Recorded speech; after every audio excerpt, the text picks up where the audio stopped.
Welcome back to our channel. Today, we delve into one of the most infamous unsolved mysteries in American history.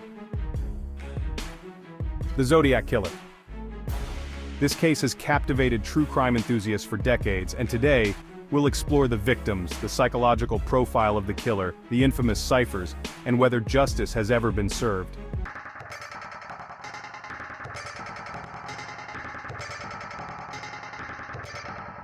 The Zodiac Killer is linked to at least 5 confirmed murders between 1968 and 1969 in Northern California. Let's take a closer look at the victims and their tragic stories. Betty Lou Jensen, 16.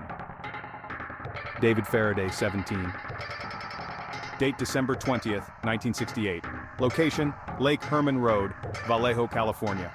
This young couple was on their first date, excited and nervous, parked in David's car. The killer approached and fired multiple shots from a .22 caliber pistol. David was shot once in the head and twice in the chest. Betty attempted to escape but was shot 5 times in the back. Their hopeful evening ended in a brutal act of violence. Darlene Ferrin, 22. Michael Mageau, 19. Date: July 4th, 1969. Location, Blue Rock Springs Park, Vallejo, California. Darlene and Michael were parked in a secluded area, enjoying a summer night together. The Zodiac approached, shined a flashlight inside their car, and opened fire with a 9mm pistol. Darlene was shot twice in the chest and once in the back, resulting in her death. Michael was shot in the face and arm but survived, providing crucial details about the attack. Michael provided Zodiac details as a male, aged between 40, 45, 5'9", 165 pounds, and dark color hair. Cecilia Shepard, 22. Brian Hartnell, 20. Date September 27, 1969. Location, Lake Berryessa, Napa County, California. This couple was relaxing by the lake when the Zodiac approached them wearing a hooded costume with a symbol resembling a crosshair. He brandished a gun and ordered them to lie down. He tied them up and stabbed Cecilia multiple times with a large knife, fatally wounding her. Brian sustained serious stab wounds but managed to survive the attack. Paul Stein, 30. Date, October 11, 1969. Location, Presidio Heights, San Francisco, California. Paul, a taxi driver, picked up a fare in the Presidio Heights neighborhood. After driving a short distance, the Zodiac shot him in the head at close range with a .38 caliber revolver. The killer took Paul's wallet and car keys before fleeing the scene, leaving the taxi door open and the body inside. This act was particularly brazen, showcasing the killer's complete disregard for life. Each murder was marked by a chilling signature, often accompanied by taunting letters sent to the police and newspapers.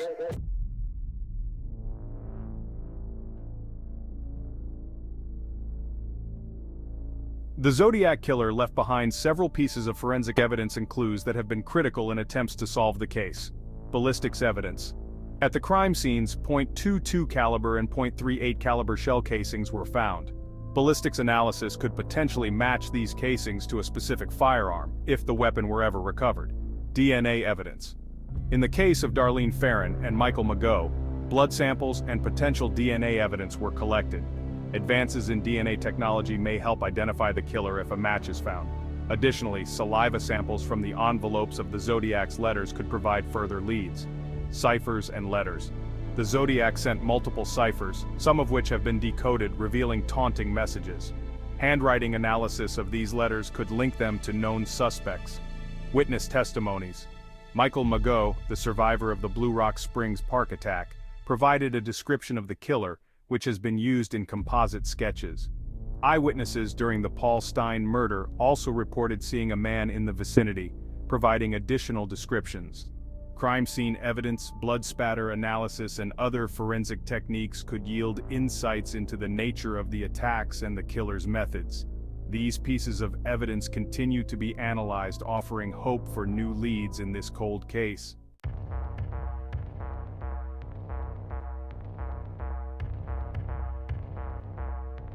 One of the most fascinating aspects of the Zodiac case is the series of ciphers he sent to the press. The most famous, the 408-character cipher, was cracked by a couple in 1969, revealing a message that taunted the police and boasted about the killer's actions. The decoded message read, "I like killing people because it is so much fun. It is more fun than killing wild game in the forest because man is the most dangerous animal of all." This chilling statement reflects the killer's twisted mindset, reveling in the fear and chaos he created. More complex ciphers, like the 340-character cipher, remained unsolved for over 50 years until a team of amateur codebreakers cracked it in December 2020.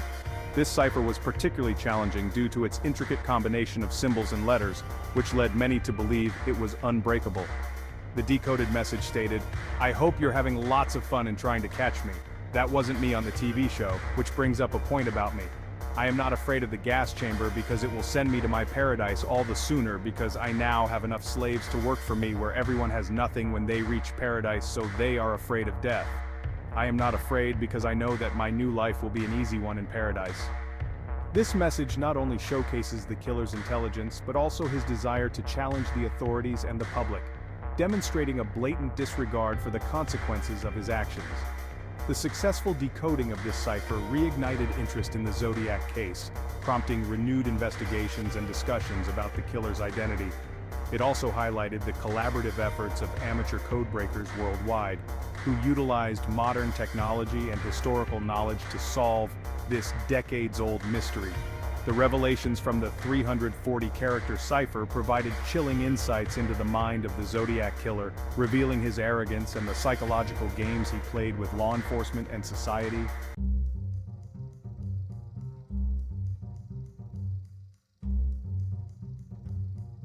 Let us delve in the killer's psychological standpoint. The Zodiac Killer exhibits traits commonly associated with antisocial personality disorder. This includes a lack of empathy, superficial charm, and a need for control.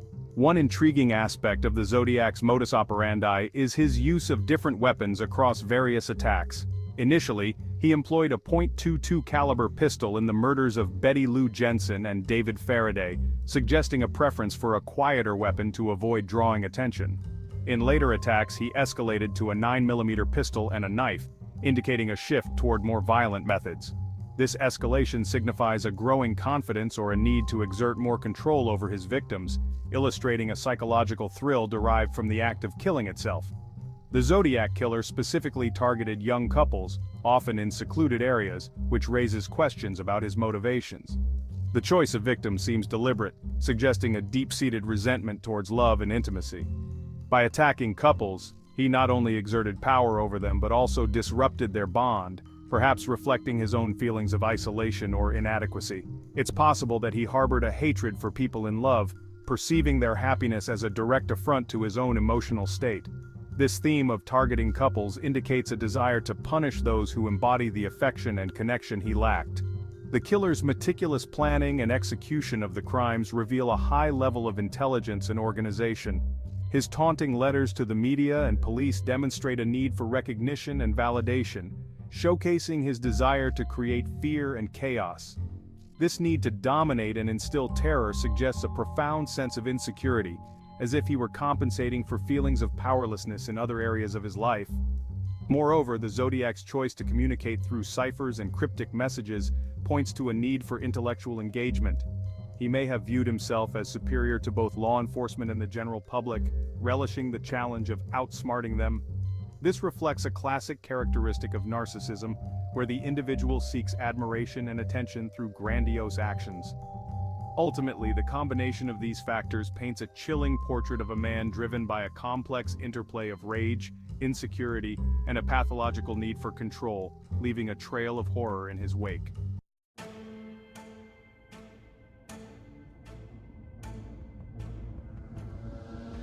As the investigation progressed, several individuals emerged as potential suspects in the Zodiac Killer case.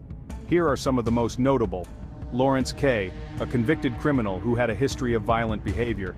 He was known to have lived in the San Francisco Bay Area during the late 1960s, which aligns with the timeline of the Zodiac killings. K's background and his proximity to the crime scenes have led some investigators and enthusiasts to consider him a potential suspect. His criminal history includes offenses that suggest a propensity for violence. Some analysts believe that K fits the psychological profile of the Zodiac Killer, exhibiting traits associated with serial offenders. His potential for manipulation and desire for notoriety may align with the Zodiac's behavior, Additional background for Kay is that in 1942 he is admitted to Navy's Radio Material School in Chicago, where he's trained electronics but more importantly in coding. This may have also given him access to military's wing walker boots, which would match the prints at the Lake Berryessa murder site. Kay's physical appearance has been noted to somewhat match eyewitness descriptions of the Zodiac Killer, although this is often considered inconclusive. Kay is believed to have lived in the San Francisco Bay Area during the late 1960s, which corresponds with the time frame of the Zodiac Killer's activities. Specifically, he was reported to have resided in areas close to where some of the murders occurred, such as Vallejo and San Francisco. There have been claims linking Kay to specific crimes and behaviors that resemble those of the Zodiac Killer, though these claims often lack sufficient evidence for definitive conclusions. Arthur Leigh Allen, a convicted child molester, was one of primary suspects for many years. He had a history of violent behavior and was known to have an interest in the Zodiac case. Although his fingerprints did not match those found on the Zodiac letters, he owned a watch with the Zodiac symbol and made several incriminating statements about the murders. Robert Graysmith, an American true crime author, he is known for his extensive research and books on the Zodiac Killer, particularly Zodiac and Zodiac Unmasked. He proposed that Allen could be the Zodiac based on various circumstantial evidence, influencing public perception and theories about the case. Allen died in 1992, and while some investigators believed he was the Zodiac, conclusive evidence linking him to the crimes was never found. Dennis Rader, known as the BTK Killer, murdered at least 10 people in Kansas from the 1970s to the 1990s and was apprehended in 2005. Some theorists suggested similarities in the killer's methods and communication styles, but there is no substantial evidence linking him to the Zodiac case. Earl Van Best Jr., identified by a journalist, allegedly matched the composite sketch of the Zodiac Killer and had a history of violence. His son claimed that Van Best was the Zodiac, but this theory lacks strong evidence and has not been widely accepted. Gary Francis Post, a convicted serial killer who died in 2018, was implicated by some investigators due to his violent history and potential connections to the Zodiac timeline. Although some believe his physical characteristics match the Zodiac sketches, there is no direct evidence linking him to the crimes. Over the years, many other suspects have been proposed, including individuals with military backgrounds, local criminals, and even those with ties to law enforcement. The true identity of the Zodiac Killer remains a subject of intense speculation and investigation. As we continue to seek justice for the victims, the case serves as a reminder of the complexities surrounding criminal investigations and the enduring impact of unresolved mysteries.